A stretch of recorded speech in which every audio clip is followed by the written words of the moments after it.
Antes de comenzar, suscríbete a Battleground Annal y dime en los comentarios desde donde nos estás viendo. Antes de contarte lo que ocurrió en los registros, necesitas entender algo sobre la Antártida en los últimos años de la Guerra Fría. Este continente no era solo un lugar donde los científicos seguían migraciones de pingüinos o extraían núcleos de hielo. Era un tablero de ajedrez donde las superpotencias colocaban piezas que no querían que nadie viera. Y las casillas más aisladas de ese tablero, las zonas marcadas como áridas y restringidas por razones ambientales, solían ser las que ocultaban los secretos más grandes. Mi nombre es Capitán Nathaniel Arrow, y en el invierno de 1988 estaba destinado en una instalación que, oficialmente, no aparecía en ningún mapa civil. Mi trabajo no era particularmente glamoroso. Coordinaba la logística, supervisaba las cadenas de suministro y mantenía nuestros generadores en funcionamiento mientras el invierno antártico intentaba destruir cada pieza de equipo mecánico del que dependíamos. Pero ese invierno, nuestro analista energético, Lucas Wright, notó algo en los datos que nadie debía ver. Al principio, la asignación parecía rutinaria. Todo comenzó un martes por la noche, a finales de junio. La oscuridad polar llevaba semanas envolviéndonos y no se iría durante meses. Afuera, el viento aullaba a más de 95 kilómetros por hora, arrojando nieve y hielo contra nuestras ventanas reforzadas con un estruendo que sonaba como si el propio continente intentara entrar a la fuerza. Dentro, la base vibraba con el zumbido constante de los generadores. Los sistemas de calefacción y el equipo electrónico que nos conectaba con el mundo exterior mediante enlaces satelitales que costaban por hora más de lo que la mayoría de la gente ganaba en un mes. Yo estaba en mis alojamientos revisando manifiestos de suministros e intentando no pensar en que mis reservas de café estaban disminuyendo, cuando Wright llamó con urgencia a mi puerta. Era un hombre delgado, de poco más de 30 años, con esa palidez enfermiza que aparece tras pasar demasiado tiempo frente a pantallas en habitaciones sin ventanas. Pero esa noche estaba aún más pálido de lo normal.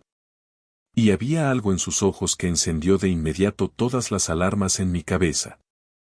Capitán Arrow, señor, necesito mostrarle algo. Es sobre los datos de consumo energético del sector 7. Sector 7. Incluso el nombre era deliberadamente aburrido, diseñado para que uno lo pasara por alto en los informes sin registrar nada digno de recordar. Era una de esas casillas vacías del tablero antártico, una zona a unos 200 kilómetros al sur de nuestra posición, catalogada como deshabitada. Ambientalmente sensible y estrictamente prohibida para todo el personal. ¿Qué pasa con él?, pregunté, dejando mi taza de café y haciéndole señas para que entrara. Los protocolos eran claros. El sector 7 no era asunto mío. No era asunto de nadie en nuestra instalación. Pero algo en la forma en que Wright habló me dijo que esa claridad estaba a punto de desaparecer. Sacó una carpeta, no un archivo digital, sino hojas impresas, lo que me indicó de inmediato que no quería que esto existiera en ningún sistema electrónico que pudiera ser auditado o accedido por accidente. Las páginas estaban cubiertas de gráficos y tablas que mostraban el consumo energético en distintos sectores de nuestra red ambiental. Señor, realizo análisis rutinarios de firmas energéticas locales. Es trabajo estándar. Parte de mi función asegurar que nuestro propio consumo no interfiera con instrumentos científicos o comunicaciones satelitales. Asentí, tratando de seguir los gráficos. El análisis energético no era mi especialidad, pero sabía leer datos básicos lo suficiente como para notar que la mayoría de las líneas seguían patrones normales, picos durante las horas activas, caídas durante el descanso. El ritmo habitual de la actividad humana traducido en consumo eléctrico. Pero una línea no seguía ese patrón. Mostraba un consumo constante e ininterrumpido a niveles que solo podían corresponder a una actividad mecánica significativa. Y según la etiqueta de Wright, esa línea correspondía al sector 7. ¿Desde cuándo ocurre esto?, pregunté, aunque en el fondo ya conocía la respuesta. Según los registros a los que he podido acceder, al menos desde hace 3 años. Consumo continuo entre 2 y 3 megavatios. Eso no es equipo ambiental, señor. No es un pequeño puesto de investigación. Es una operación de escala industrial funcionando las 24 horas, los 7 días de la semana, durante años. Me quedé mirando los gráficos, intentando reconciliar lo que veía con lo que sabía del sector 7. Oficialmente, esa zona era un desierto antártico intacto, preservado para estudios ambientales, sin presencia humana más allá de algún sobrevuelo ocasional. Pero los datos decían lo contrario. Decían que alguien había construido algo grande allí y lo había mantenido en funcionamiento durante años, mientras sostenía la ficción de que el área estaba deshabitada. ¿Has informado esto? Pregunté. La expresión de Wright se ensombreció. Lo intenté, señor. Envié los datos básicos a mi supervisor hace 3 semanas, siguiendo el protocolo estándar para anomalías. Me dijo que realizara más verificaciones. Cuando confirmé que los datos eran correctos, me dijo que la información estaba clasificada por encima de mi nivel de acceso y que debía abandonar el análisis y olvidar que había visto algo. Ahí fue cuando todo cambió. Ese es el momento en que la rutina se convierte en conspiración. Cuando el deber profesional se transforma en un riesgo para tu carrera. Había estado en el ejército el tiempo suficiente para reconocer el patrón. Cuando algo no tiene sentido y tus superiores te dicen que dejes de hacer preguntas, significa que has tropezado con algo que personas poderosas quieren mantener oculto. Entonces, ¿por qué me muestras esto a mí? Pregunté. Wright no era ingenuo. Sabía que yo no tenía más poder que él para cambiar la situación. Porque el sector 7 oficialmente no existe como nada más que coordenadas en un mapa, señor. Porque la cantidad de energía que se consume allí requiere combustible o una fuente de energía que debe transportarse de alguna manera. Y ninguno de esos envíos aparece en los manifiestos logísticos a los que tengo acceso. Hizo una pausa. Y porque hace 3 semanas, después de que informé por primera vez la anomalía, 2 de nuestros canales de comunicación satelital comenzaron a mostrar patrones de interferencia inusuales. Transmisiones en frecuencias que no estaban asignadas a ninguna instalación de nuestra región. Sacó más documentos, estos con análisis de interferencias que eran incluso más técnicos que los datos de consumo energético. Pero aún así, el patrón básico era evidente. Pulsos regulares de tráfico de radio, cifrados y camuflados hasta tal punto que resultaban casi imposibles de detectar a menos que se supiera exactamente qué buscar. Se originaban en algún punto cercano al sector 7 y se transmitían a través de nuestro propio enlace satelital ascendente. Alguien ahí fuera no solo estaba consumiendo cantidades masivas de energía. Estaban comunicándose con alguien fuera del continente, utilizando nuestro acceso satelital para ocultar su tráfico dentro del ruido normal de nuestras comunicaciones rutinarias. Y llevaban haciéndolo durante años, sin que nadie lo notara, o al menos, sin que nadie que lo notara pudiera hablar de ello. Miré a Wright y vi mi propia ansiedad reflejada en su rostro. Ambos éramos militares de carrera, entrenados para obedecer órdenes y no hacer preguntas incómodas. Pero también éramos lo suficientemente experimentados como para reconocer cuando nos estaban usando como pantalla para operaciones que no se suponía que debíamos conocer. Y a ninguno de los dos nos gustaba esa sensación. ¿Qué espera que haga con esta información?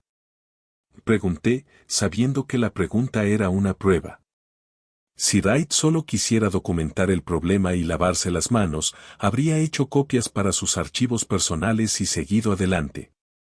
Pero si me estaba pidiendo que actuara, significaba que creía que esto requería algo más que una anotación burocrática. Quiero que lo verifique de forma independiente, señor, respondió. Use su acceso a inteligencia y a los datos de la cadena de suministros. Vea si puede encontrar alguna evidencia de envíos de combustible o transferencias de equipo que expliquen el consumo energético del sector 7. Si ambos llegamos a la misma conclusión usando fuentes distintas, será más difícil descartarlo como una falla de equipo o una mala interpretación. Era un razonamiento sólido. El tipo de enfoque cuidadoso que tendría peso si esto alguna vez se convertía en una investigación oficial en lugar de una preocupación extraoficial. Pero también era peligroso. El tipo de pensamiento que podía arruinar carreras, o algo peor, si nos acercábamos demasiado a algo que personas poderosas querían mantener enterrado. Debería haberle dicho que lo olvidara. Que obedeciera las órdenes de su supervisor y dejara de hurgar en datos claramente por encima de nuestro nivel de autorización. Pero no lo hice. Porque sentado allí, con el viento antártico aullando afuera y los gráficos de Wright desplegados sobre mi escritorio, sentí algo que no había experimentado desde mis primeros días de servicio. La convicción de que algunas cosas importan más que el ascenso profesional o la seguridad personal. La certeza de que cuando sospechas que algo está mal, tienes la obligación de al menos intentar documentarlo, incluso si no puedes arreglarlo. Déjeme estos documentos, dije, recogiendo los papeles. Haré mi propio análisis usando datos de inteligencia y de suministros, y veré qué encuentro. Pero lo haremos con cuidado. Nada de registros electrónicos. Nada de archivos digitales que puedan rastrearse o auditarse. Solo papel. Y nos reuniremos cara a cara para revisar los hallazgos. Wright asintió, con una mezcla de alivio y miedo reflejada en su expresión. Gracias, señor. Solo, necesitaba que alguien más viera esto. Para saber que no estaba imaginando cosas ni interpretando mal los datos. No estás imaginando nada, respondí. La pregunta es qué estamos viendo realmente y si alguien quiere que encontremos la respuesta. Después de que se fue, me quedé solo con aquellos documentos durante mucho tiempo, estudiando los gráficos y tratando de convencerme de que había una explicación inocente. Tal vez era un proyecto de investigación clasificado. Trabajo científico legítimo que requería protocolos de seguridad que no nos correspondía conocer. Tal vez el consumo energético estaba relacionado con operaciones meteorológicas o geológicas fuera de los canales burocráticos normales. Pero cuanto más examinaba los datos, más difícil resultaba sostener esas explicaciones. El consumo energético era demasiado constante. Demasiado industrial. Demasiado parecido a lo que se esperaría de una instalación permanente ejecutando operaciones críticas que no podían interrumpirse.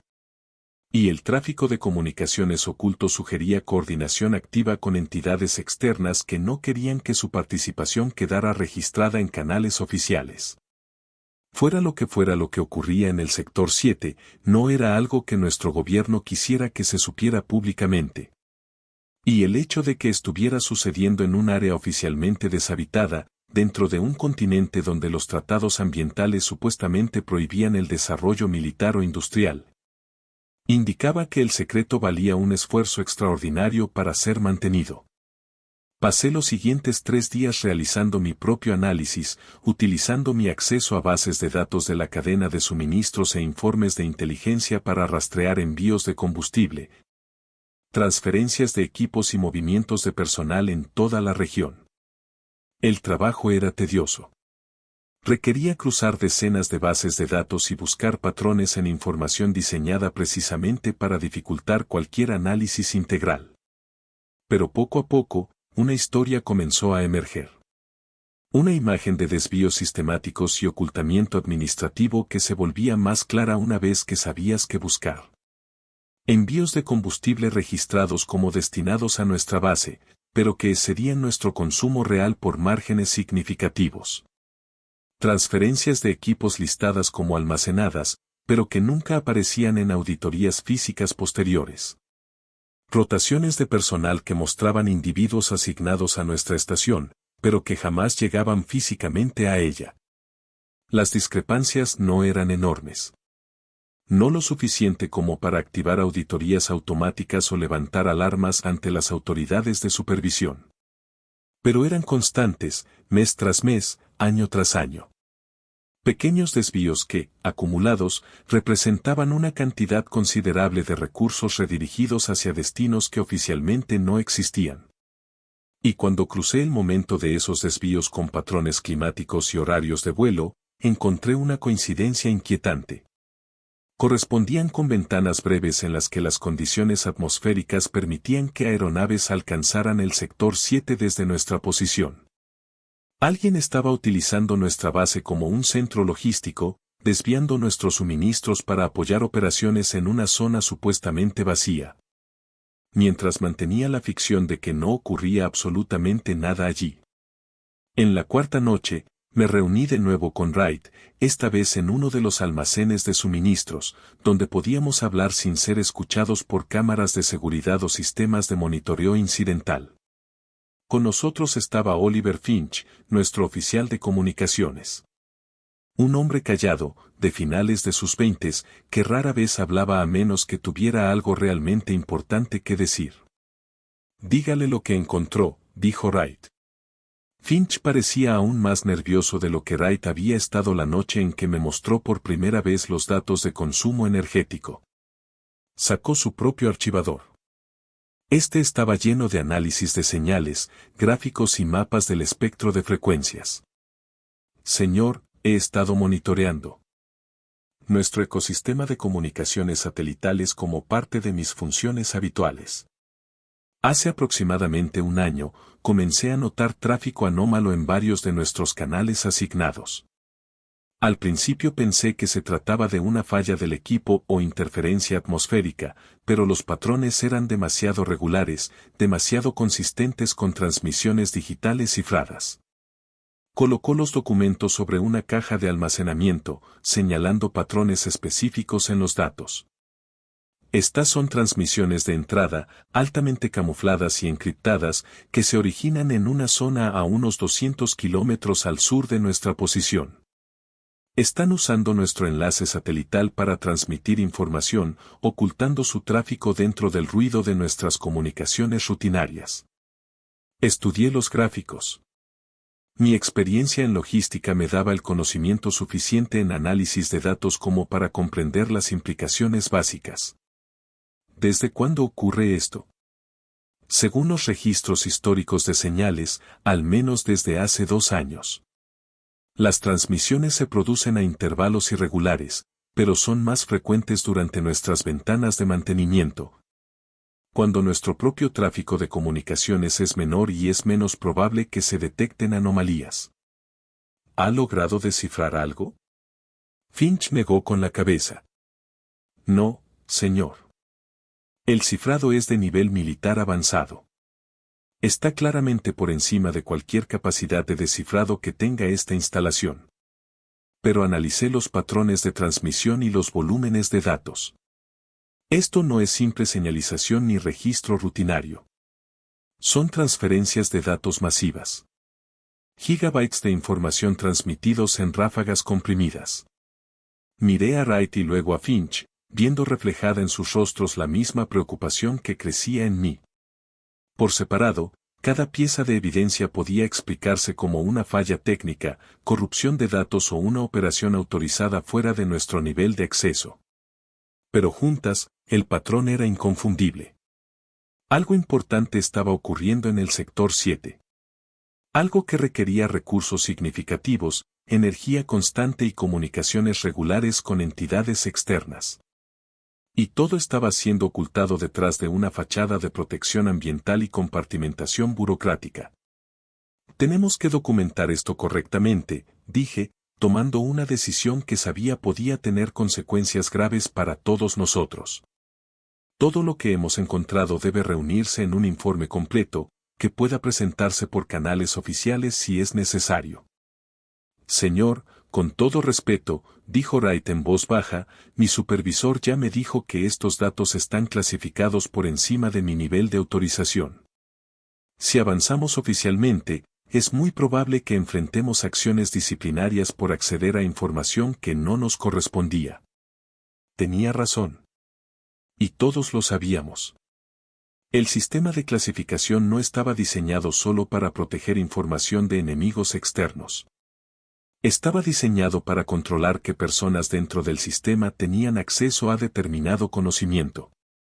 Y nosotros habíamos cruzado claramente líneas trazadas para impedir que gente como nosotros viera el panorama completo.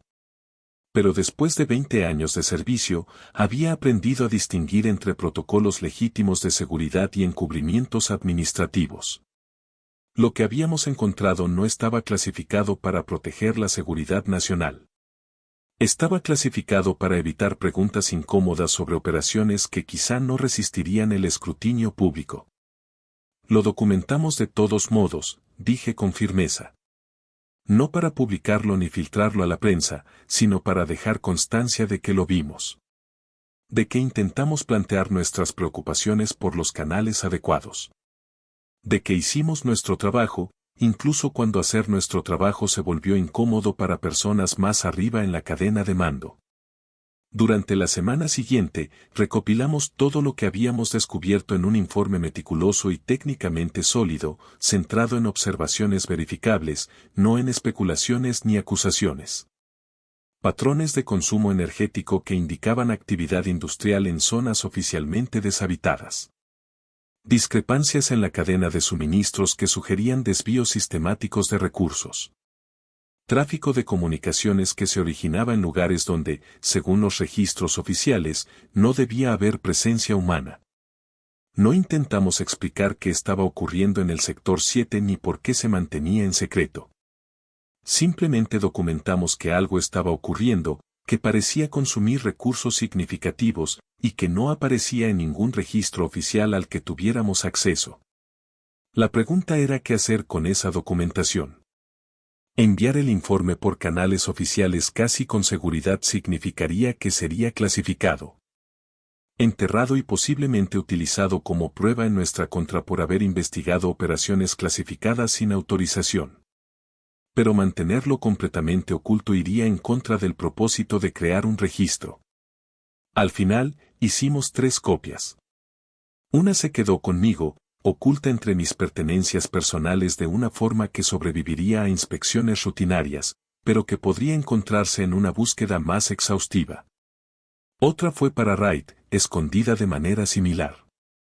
La tercera fue para Finch, quien tenía familia fuera del ámbito militar que podía guardar la información sin hacer preguntas incómodas sobre su contenido.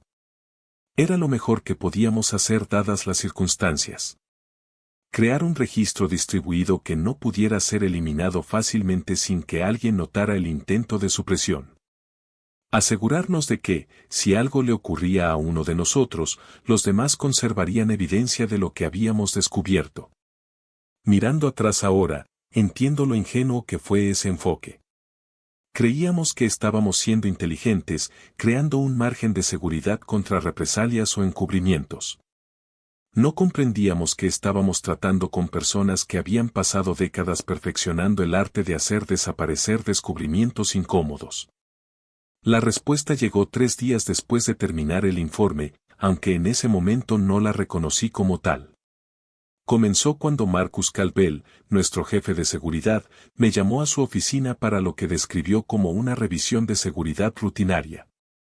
Calbell era un hombre de unos 40 y tantos años, con esa rigidez militar que se adquiere tras pasar toda una carrera en puestos donde la obediencia importa más que la personalidad. Siempre había sido profesional en nuestras interacciones, competente en su trabajo, aunque no particularmente cordial. Pero cuando entré en su oficina esa tarde, algo en su comportamiento activó de inmediato todas mis alarmas internas. Capitana Rowe, gracias por venir. Por favor, tome asiento.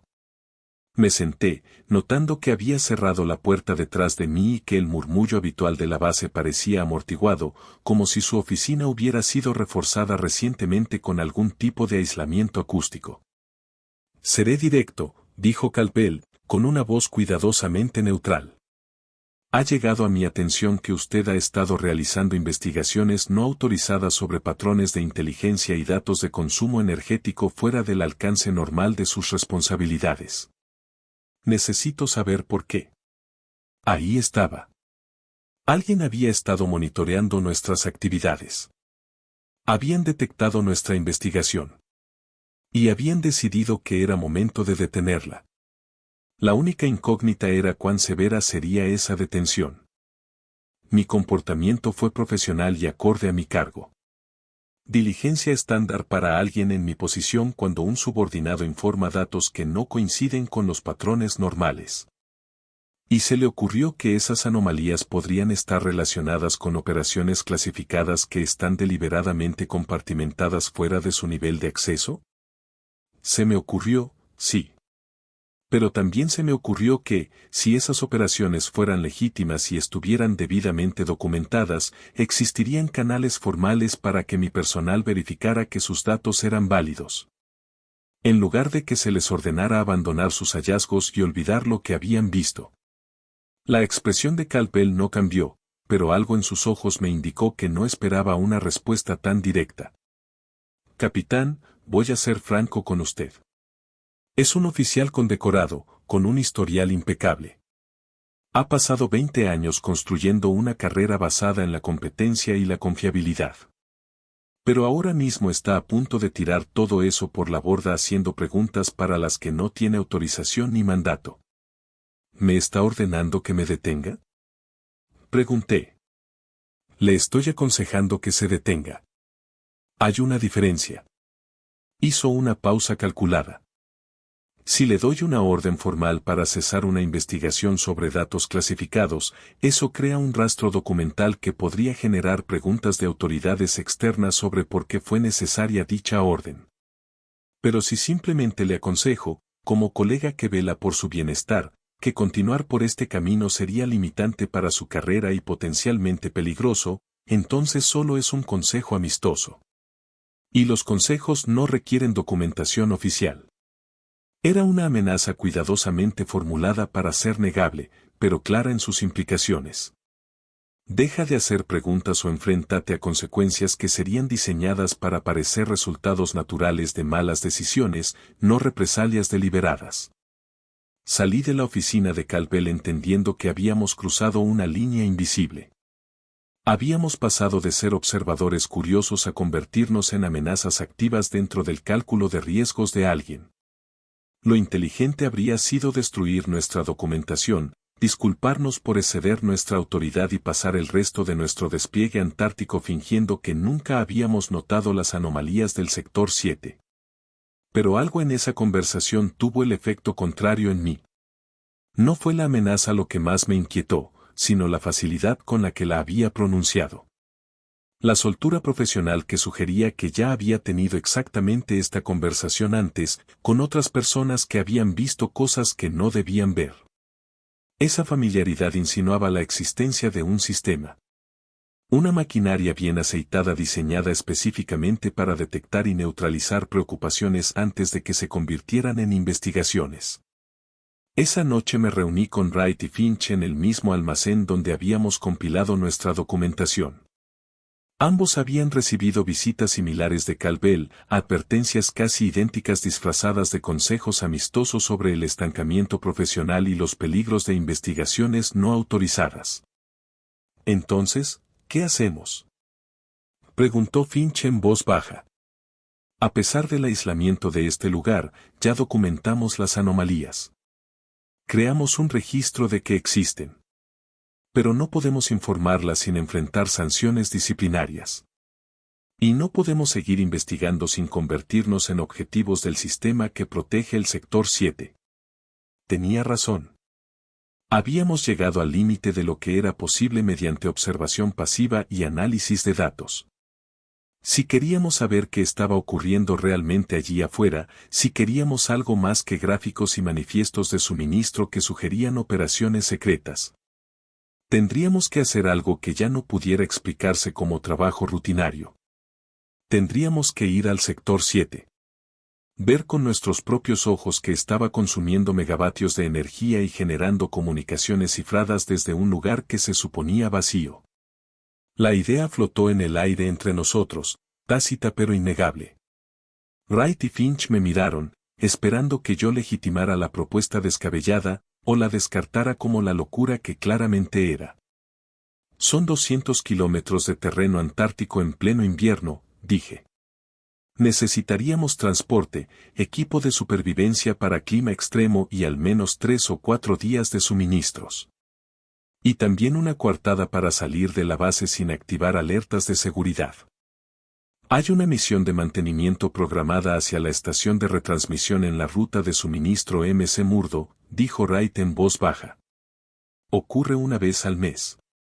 Requiere un equipo pequeño para revisar equipos a lo largo del corredor sur. La ruta pasa a unos 80 kilómetros de las coordenadas más cercanas del sector 7. Lo miré, comprendiendo que ya había estado pensando en esto. Que había calculado rutas y oportunidades antes de que yo siquiera aceptara plenamente que quizá las necesitaríamos. ¿Quién suele ir en esa misión? Técnicos junior. Personal con autorizaciones básicas, capaces de manejar mantenimiento estándar sin acceso a datos operativos sensibles. Gente a la que no se le espera que cuestione desviaciones menores de la ruta. ¿Y sugieres que nos apuntemos a esa misión y luego nos desviemos para investigar el sector 7? Sugiero que es una oportunidad que quizá no vuelva a presentarse. Las advertencias de Cal Bell significan que nos están vigilando. Están observando si continuamos investigando. Pero si nos ofrecemos voluntarios para tareas rutinarias, incluso por debajo de nuestro rango, puede parecer que solo estamos intentando mantenernos ocupados y evitar problemas. No planear un reconocimiento no autorizado.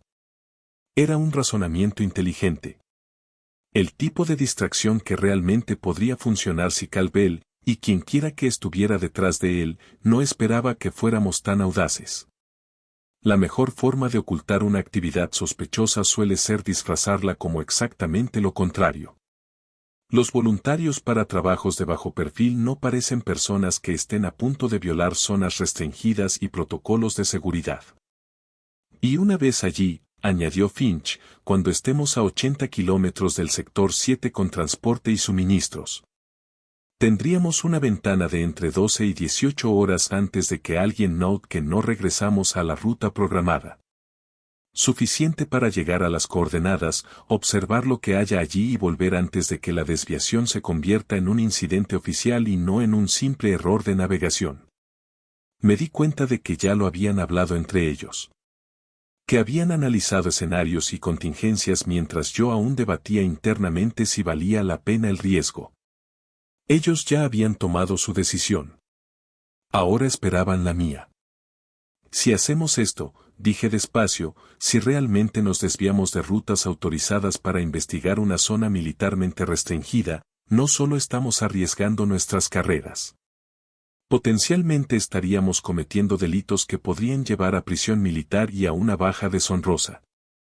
Y la revocación permanente de nuestras autorizaciones de seguridad. ¿Están ambos preparados para afrontar esas consecuencias? Wright y Finch intercambiaron una mirada.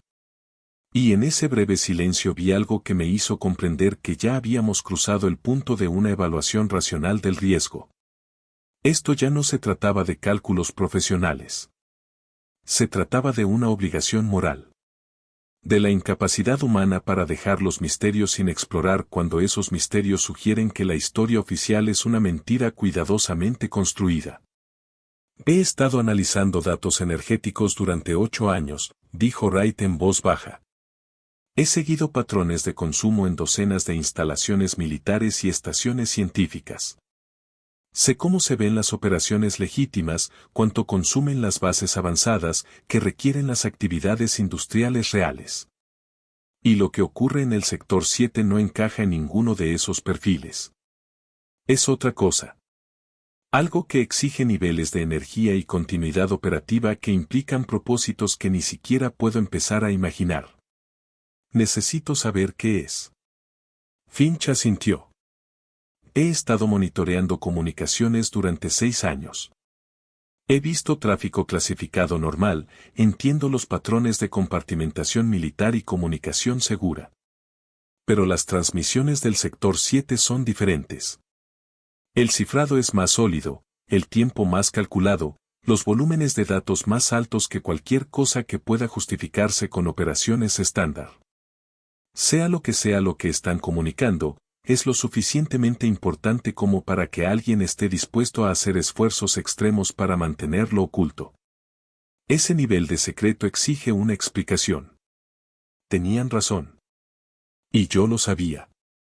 Algunos misterios son demasiado importantes para dejarlos sin examinar, incluso cuando investigarlos implica riesgos inaceptables.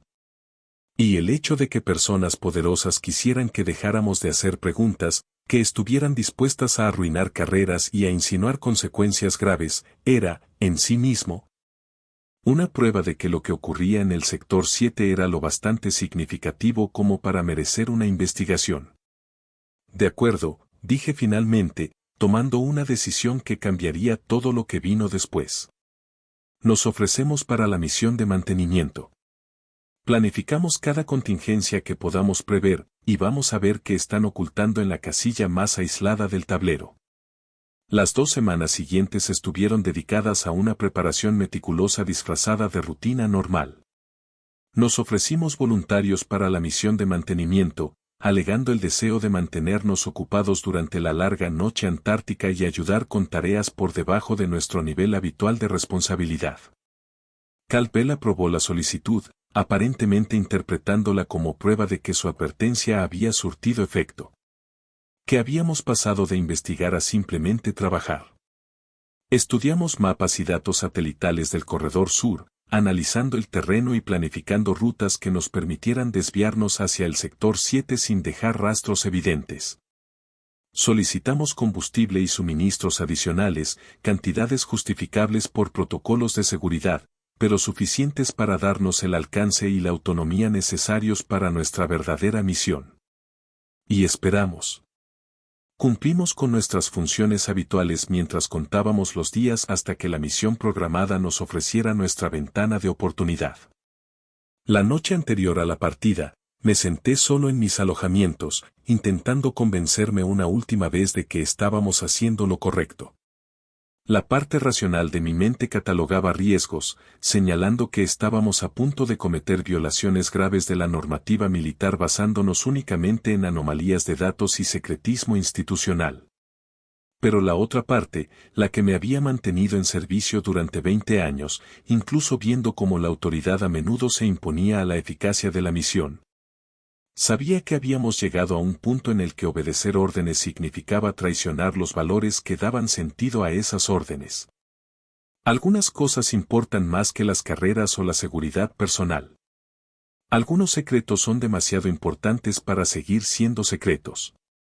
Y cuando sospechas que la historia oficial no coincide con la realidad observable, cuando ves evidencia de un engaño sistemático diseñado para impedir que la gente haga preguntas legítimas, tienes la obligación de al menos intentar averiguar por qué. La misión de mantenimiento comenzó a las 6. Yo conducía uno de nuestros vehículos todoterreno con orugas, mientras Wright y Finch se encargaban de la navegación y las comunicaciones. El vehículo era una bestia diseñada para condiciones antárticas, cabina calefaccionada, navegación GPS y suficiente combustible para cubrir 500 kilómetros en situaciones de emergencia. La ruta estándar nos llevaba hacia el sur por el corredor de suministros de McMurdo, un trayecto bien establecido que conectaba varias estaciones científicas y depósitos de equipos dispersos por la capa de hielo. Nuestra misión oficial era revisar 3 estaciones repetidoras, verificar el funcionamiento del equipo y reemplazar componentes dañados por el frío extremo. Durante las primeras 4 horas seguimos la ruta exactamente, deteniéndonos en cada punto designado y realizando las tareas de mantenimiento tal como figuraban en el informe de misión. Cualquiera que estuviera monitoreando nuestro progreso vería un ejemplo impecable de operaciones normales, 3 miembros del personal siguiendo procedimientos estándar con eficiencia profesional. Pero en la tercera estación repetidora, mientras aparentemente realizábamos diagnósticos de rutina, tomamos nuestra decisión. El pronóstico meteorológico mostraba una ventana repentina de condiciones relativamente calmadas. Vientos en descenso y visibilidad extendiéndose varios kilómetros. Era la oportunidad que habíamos estado esperando. Tal vez la única que tendríamos. Cal Bell se va a inquietar cuando no reportemos el próximo chequeo programado, dijo Finch, revisando la línea de tiempo en su unidad de comunicaciones portátil. Tenemos unas 6 horas antes de que la desviación se convierta en un incidente oficial y no en un posible fallo de equipo. Entonces hagamos que esas 6 horas cuenten, respondí. girando el vehículo fuera de la ruta establecida y tomando rumbo suroeste hacia las coordenadas donde los datos energéticos de Wright y el análisis de comunicaciones de Finch indicaban que estaba ocurriendo algo importante. El terreno era brutal, incluso para los estándares antárticos. Avanzábamos sobre hielo que no había visto tráfico humano en años, navegando entre campos de grietas y crestas de presión capaces de tragarse el vehículo con un solo error de navegación. El blanco constante fuera de las ventanas era hipnótico y desorientador, haciendo que la distancia y el tiempo perdieran su significado habitual. Pero poco a poco, a medida que nos adentrábamos en una zona oficialmente deshabitada, empezamos a notar detalles que contradecían esa designación. Marcas en la nieve que parecían haber sido dejadas por vehículos con orugas. El viento y el clima las habían degradado lo suficiente como para dificultar su identificación, pero estaban ahí.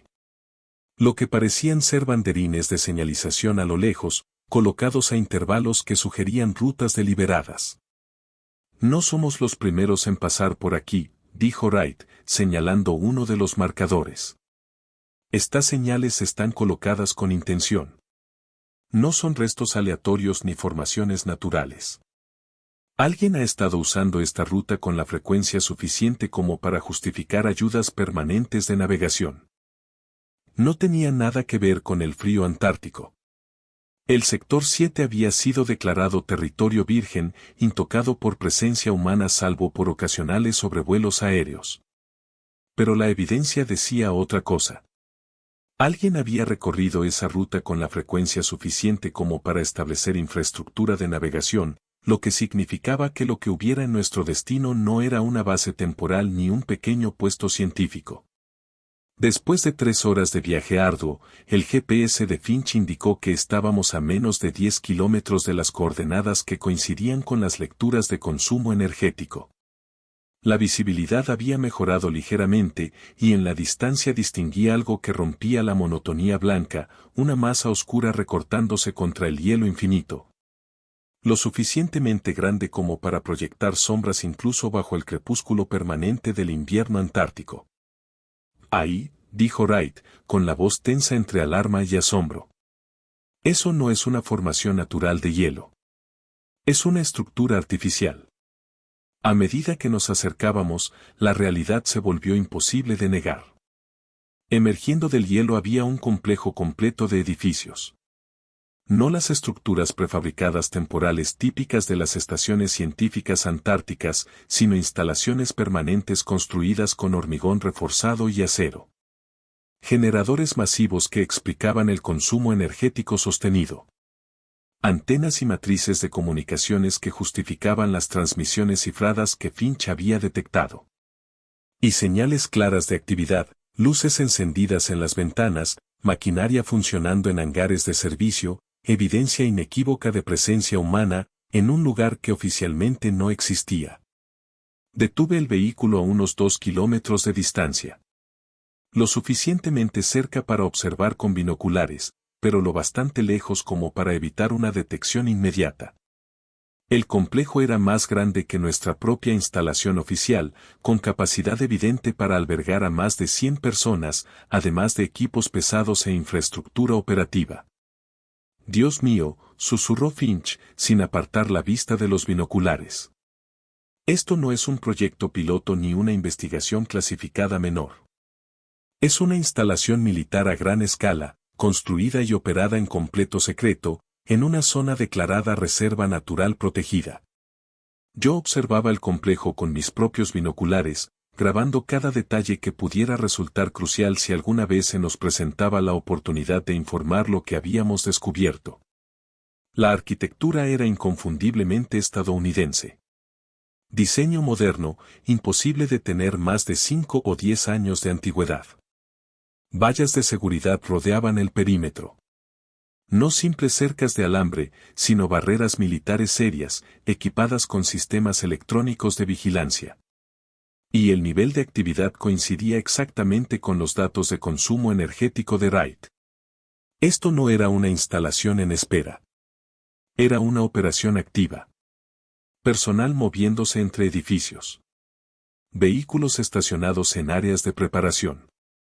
Un ritmo operativo que sugería misiones en curso, no simple mantenimiento. ¿Qué demonios están haciendo aquí?, preguntó Wright. Era la pregunta que los tres teníamos en la cabeza. ¿Qué requería este nivel de secretismo? ¿Estos recursos? ¿Esta presencia permanente en un lugar oficialmente prohibido? Escaneé el complejo buscando pistas en la infraestructura visible. Las antenas eran enormes, mucho más grandes de lo necesario para una simple coordinación con autoridades continentales. La capacidad energética instalada superaba con creces lo requerido para calefacción y operaciones básicas. Y había edificios especializados cuya función no podía identificar de inmediato, estructuras que parecían más laboratorios o plantas de procesamiento que oficinas o dormitorios. No lo sé, respondí con honestidad. Pero sea lo que sea, lleva años operando con recursos que tuvieron que venir de algún lugar. Solo el combustible para esos generadores requeriría suministros regulares, asignaciones logísticas que deberían aparecer en registros oficiales, y no aparecen. Pasamos la siguiente hora documentando todo lo que podíamos desde nuestra posición de observación. Wright tomó fotografías con una cámara que había sido requisada oficialmente para documentar mantenimiento de equipos, pero que servía igual de bien para registrar instalaciones que oficialmente no existían. Finch monitoreó frecuencias de comunicación, captando el mismo tráfico cifrado que había identificado desde la base, pero ahora con una intensidad mucho mayor. Yo tomé notas detalladas del diseño del complejo, número de edificios, estimaciones de personal, disposición general. Trataba de construir un registro completo que pudiera ser útil si alguna vez lográbamos presentar nuestras conclusiones por canales que no pudieran simplemente clasificar y enterrar la información. Pero mientras trabajábamos, me di cuenta de que el tiempo se nos estaba acabando. Llevábamos más de 4 horas fuera de la ruta autorizada. Caldwell pronto notaría nuestra ausencia en el punto de control programado. La ventana meteorológica que nos había permitido desviarnos comenzaba a cerrarse. El viento aumentaba y la visibilidad empeoraba. Tenemos que irnos, dije con pesar. Ya confirmamos lo que vinimos a buscar. Ahora debemos regresar antes de que esto se convierta en un incidente oficial. El viaje de regreso fue más rápido, siguiendo nuestras propias huellas sobre el hielo y llevando el vehículo a su velocidad máxima segura. Pero incluso mientras avanzábamos de vuelta hacia la ruta establecida, sabía que habíamos cruzado una línea que no podía deshacerse. Habíamos visto lo que no debíamos ver. Pruebas directas de un engaño sistemático a nivel institucional. Y las personas que construyen instalaciones secretas en zonas prohibidas, que desvían recursos y manipulan registros para mantener la seguridad operativa, no suelen reaccionar bien cuando sus secretos son descubiertos. Llegamos a nuestra última posición oficial con menos de 1 hora de margen antes de que la falta de reporte activara protocolos formales de búsqueda. Finch informó de inmediato, citando fallos de equipo y dificultades de navegación, problemas técnicos plausibles, lo suficientemente creíbles como para evitar sospechas inmediatas. Reanudamos la misión de mantenimiento, completando las estaciones repetidoras restantes según el cronograma. Cualquiera que revisara los registros vería exactamente lo que esperaba ver: operaciones rutinarias, pequeñas dificultades técnicas, todos los objetivos cumplidos. Pero Caldwell nos estaba esperando cuando regresamos a la base. Estaba de pie en el hangar de vehículos, con una expresión que dejaba claro que sabía que algo se había desviado del plan aprobado, aunque aún no pudiera demostrar exactamente qué. «Caballeros», dijo mientras descendíamos del vehículo. Su voz adoptó el tono formal que siempre precedía a una acción disciplinaria grave. «Necesito que se presenten inmediatamente en la sala de interrogatorios. Hay algunas preguntas sobre su cronograma de ruta que requieren aclaración». La sala de interrogatorios era pequeña y sin ventanas, diseñada exactamente para este tipo de conversaciones.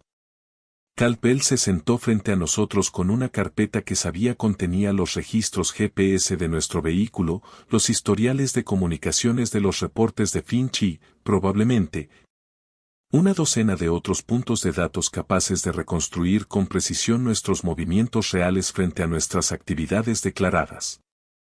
Estuvieron fuera del alcance de comunicaciones durante 4 horas y 17 minutos, dijo sin preámbulos. Su explicación menciona fallos de equipo y dificultades de navegación, pero los registros diagnósticos del vehículo no muestran ningún problema técnico significativo durante ese periodo. Había previsto esa pregunta durante el viaje de regreso, elaborando explicaciones que fueran técnicamente plausibles, aunque no completamente veraces. La falla fue en nuestra unidad portátil de comunicaciones, no en los sistemas del vehículo, respondí. Perdimos conectividad y tuvimos que desplazarnos a terreno más elevado para restablecer la señal. Las dificultades de navegación se debieron a condiciones de visibilidad que hacían peligroso avanzar a velocidad normal. Y sin embargo, continuó Campbell, los registros GPS muestran que durante esas 4 horas se desviaron aproximadamente 60 kilómetros de su ruta asignada antes de regresar. Eso no concuerda con un simple desplazamiento a terreno elevado para mejorar la recepción. Así que tenía los datos del GPS. O al menos lo suficiente como para saber que nos habíamos desviado de manera significativa.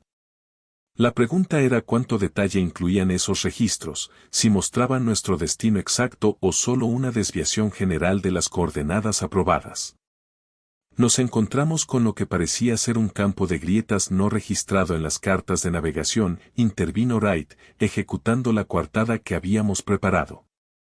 Los protocolos de seguridad exigen rodearlo, lo que implicó viajar perpendicularmente a nuestra ruta original hasta encontrar hielo estable.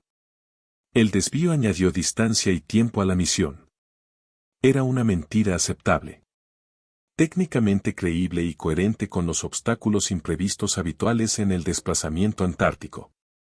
Pero la expresión de Campbell no cambió. Voy a ser muy claro con ustedes, dijo, y su tono pasó de formal a algo más frío, más peligroso. Sé que no visitaron ningún campo de grietas. Sé que desviaron deliberadamente su ruta para investigar coordenadas que están bajo restricción militar. Lo que aún no sé es cuánto vieron, ni qué planean hacer con la información que creen haber recopilado. La franqueza de la acusación me tomó por sorpresa. Había esperado preguntas indirectas, intentos de obtener admisiones sin revelar cuánto sabía realmente Campbell. Esto era distinto. Esto era alguien que ya nos consideraba culpables y solo evaluaba el alcance del daño. Si cree que violamos protocolos operativos, respondí con cuidado, entonces debería iniciar procedimientos disciplinarios formales con pruebas verificables y supervisión oficial. Las acusaciones sin evidencia son solo especulación, y no voy a responder a conjeturas con admisiones que no reflejen con precisión lo ocurrido. Campbell se recostó en su silla, observándome con una expresión que mezclaba evaluación profesional con algo que podría haber sido decepción. Capitana Rowe, he revisado su historial.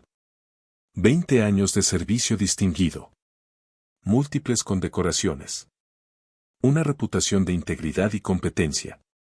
Sería una pena que ese historial terminara en una corte marcial por acceso no autorizado a instalaciones clasificadas. También sería una pena, respondí, que existieran instalaciones clasificadas en zonas que, según tratados internacionales, deben permanecer como reservas naturales protegidas.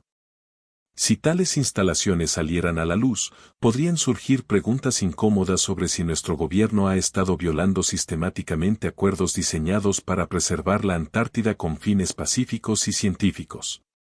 La amenaza era implícita, pero inequívoca. Si Campbell avanzaba con sanciones formales, nosotros responderíamos con la evidencia de lo que habíamos observado, forzando una investigación oficial que expondría secretos que alguien estaba decidido a mantener enterrados. Era una versión administrativa de destrucción mutua asegurada. Campbell guardó silencio por un momento. Lo vi calcular riesgos, sopesar escenarios. Finalmente, se levantó, cerró la carpeta con un gesto que indicaba que la conversación había terminado, aunque nada estuviera realmente resuelto. Recomendaré que los 3 sean reasignados, dijo. Instalaciones separadas. teatros operativos distintos. Tan pronto como pueda organizarse el transporte. Sus expedientes indicarán que las reasignaciones se deben a razones administrativas relacionadas con eficiencia operativa y gestión de personal. Era un castigo disfrazado de rotación rutinaria. Una forma de separarnos y neutralizar cualquier amenaza que representáramos, sin crear el registro oficial que implicaría una acción disciplinaria abierta. Dividirnos. Enviarnos a lugares distintos, donde no pudiéramos coordinarnos ni corroborar nuestras versiones. Apostar a que el tiempo y la distancia diluyeran nuestra credibilidad. ¿Y si rechazamos las reasignaciones?, preguntó Finch en voz baja. Entonces no tendré más opción que iniciar una investigación formal por desviación no autorizada de rutas asignadas, respondió Caldwell. Eso resultará en la suspensión de sus autorizaciones de seguridad, posibles cargos penales y, sin duda, el fin de sus carreras militares. La elección es suya. Pero les recomiendo encarecidamente que acepten las reasignaciones y sigan adelante con sus vidas. Después de que Caldwell se marchó, los tres permanecimos sentados en silencio durante varios minutos, asimilando lo ocurrido. Habíamos descubierto pruebas de un engaño sistemático. Confirmado la existencia de una instalación masiva que oficialmente no existía. Y ahora éramos castigados por ese descubrimiento mediante el exilio administrativo. Así que eso es todo, dijo finalmente Wright, con la voz vacía. Demostramos que están mintiendo sobre el sector 7, que construyeron una base enorme en una zona prohibida mientras mantienen la ficción de que es territorio virgen, y nuestra recompensa es separación y silencio. Las pruebas no sirven de nada si no podemos presentarlas por canales que no puedan enterrarlas, respondí. Caldwell sabe que vimos algo, pero confía en que no tengamos forma efectiva de documentarlo ni difundirlo. Y probablemente tenga razón. Sin autorización oficial ni respaldo institucional, solo éramos 3 personas haciendo afirmaciones sobre operaciones clasificadas que no teníamos permiso para investigar. Teníamos fotografías. Teníamos registros. Teníamos la verdad. Wainwright señaló el problema central. Necesitaríamos pruebas irrefutables, algo que no pueda descartarse fácilmente como recuerdos falsos o interpretaciones erróneas. Tenemos fotografías que podrían haber sido manipuladas, que muestran una instalación que no teníamos autorización para observar y que obtuvimos mediante acciones que violaron múltiples normativas y protocolos. Cualquier intento de hacer públicas esas imágenes levantaría de inmediato preguntas sobre cómo las obtuvimos, lo que destruiría nuestra credibilidad antes incluso de que alguien evaluara su contenido. Finch sacó su copia del dossier que habíamos compilado, el análisis detallado del consumo energético y del tráfico de comunicaciones que había iniciado toda la investigación. ¿Y todo esto?, preguntó. Semanas de datos que muestran anomalías sistemáticas que prueban que algo significativo está ocurriendo en el sector 7. Datos clasificados por encima de nuestro nivel de autorización, obtenidos mediante análisis que no teníamos permiso para realizar y reunidos en informes que existen fuera de los canales oficiales. Es evidencia, pero una evidencia que puede suprimirse simplemente elevando su nivel de clasificación y bloqueando cualquier divulgación pública. Habíamos sido superados, comprendí entonces.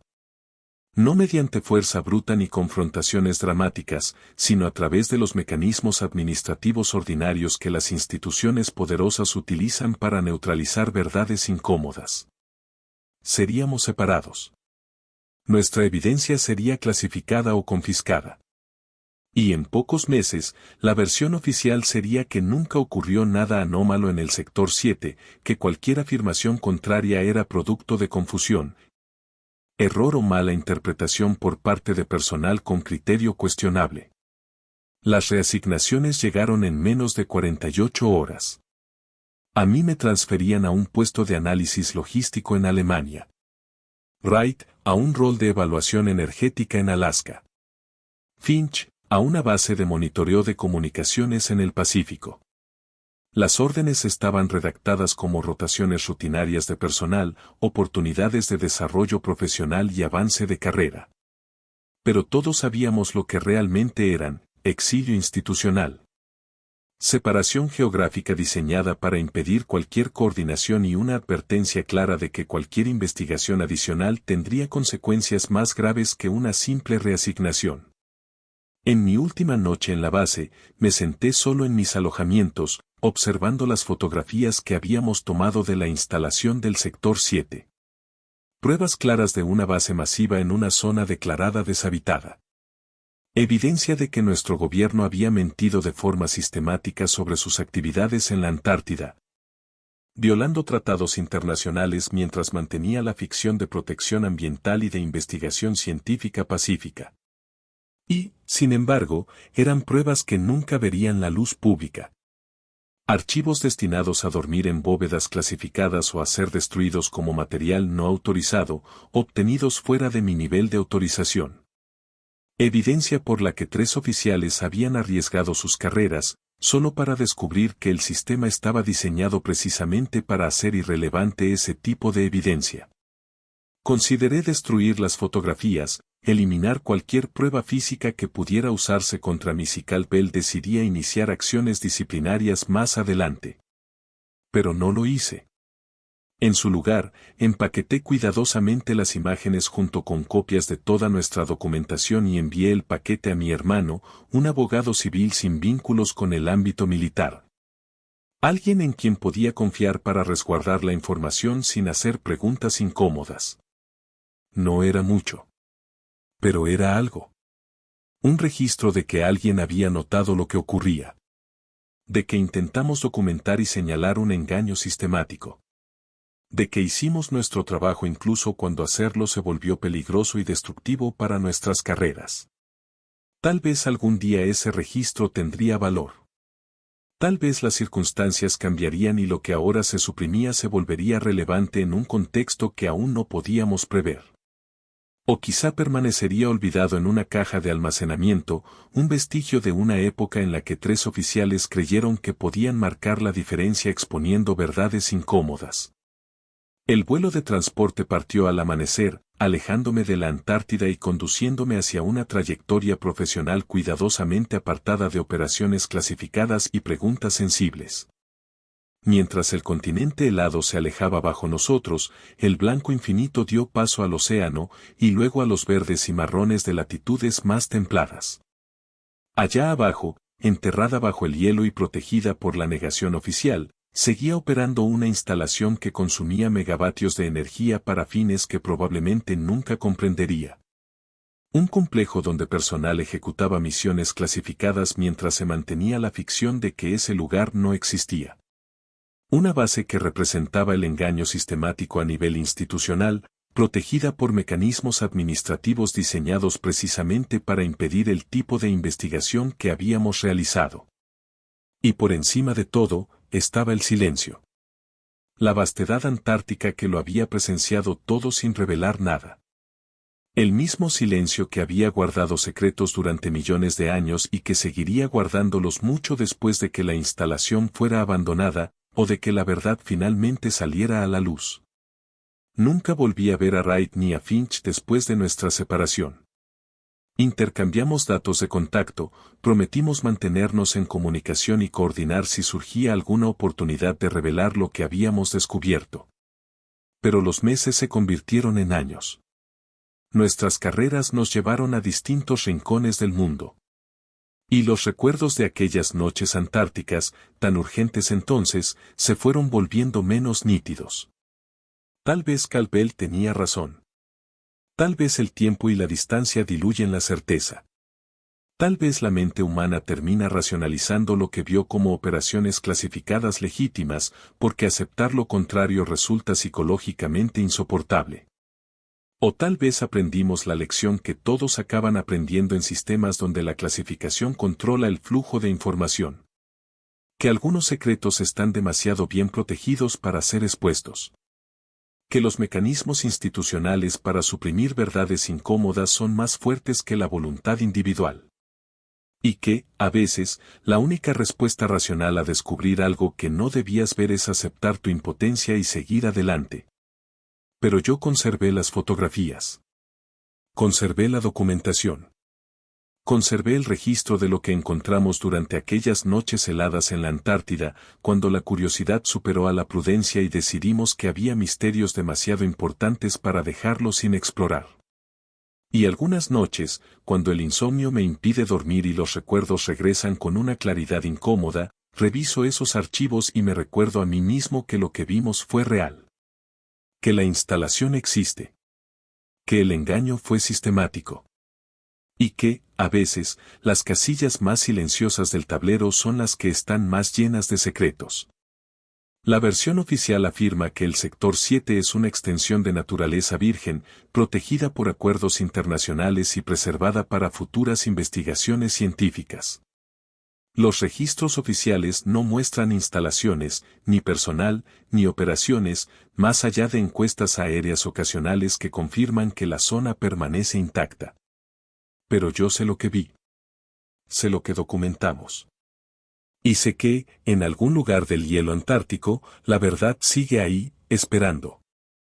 En la vasta Antártida, en coordenadas declaradas protegidas por motivos ambientales, hay una instalación que sigue operando con recursos que oficialmente no existen.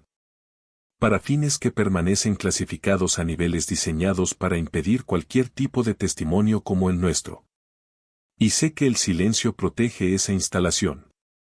El aparato institucional diseñado para suprimir evidencia y borrar hechos es más poderoso que cualquier fuerza militar concreta. Porque los secretos más difíciles de revelar no son los que custodian paredes o armas. Son los que protegen los sistemas de clasificación y las consecuencias de carrera, los mecanismos institucionales que hacen que decir la verdad parezca una ofensa o una locura. Han pasado 20 años desde aquel invierno antártico. Wainwright murió hace 5 años, aparentemente sin revelar jamás lo que sabía sobre el Sector 7. Finch se adentró en trabajos de comunicaciones clandestinas y perdí todo contacto con él después de unos años de comunicación esporádica. Yo me retiré del servicio militar con mi carrera intacta, aunque con la experiencia de aquel exilio antártico aún presente. Pasé mis últimos años en puestos analíticos que me mantenían alejado de operaciones clasificadas y preguntas incómodas. Mi historial profesional refleja mi eficiencia y confiabilidad, mi capacidad para ejecutar mis misiones asignadas con competencia. No menciona el Sector 7, no documenta la investigación que realizamos ni la evidencia que obtuvimos. La historia oficial de aquella misión muestra operaciones normales llevadas a cabo por personal que cumplió con sus deberes pese a circunstancias inusuales.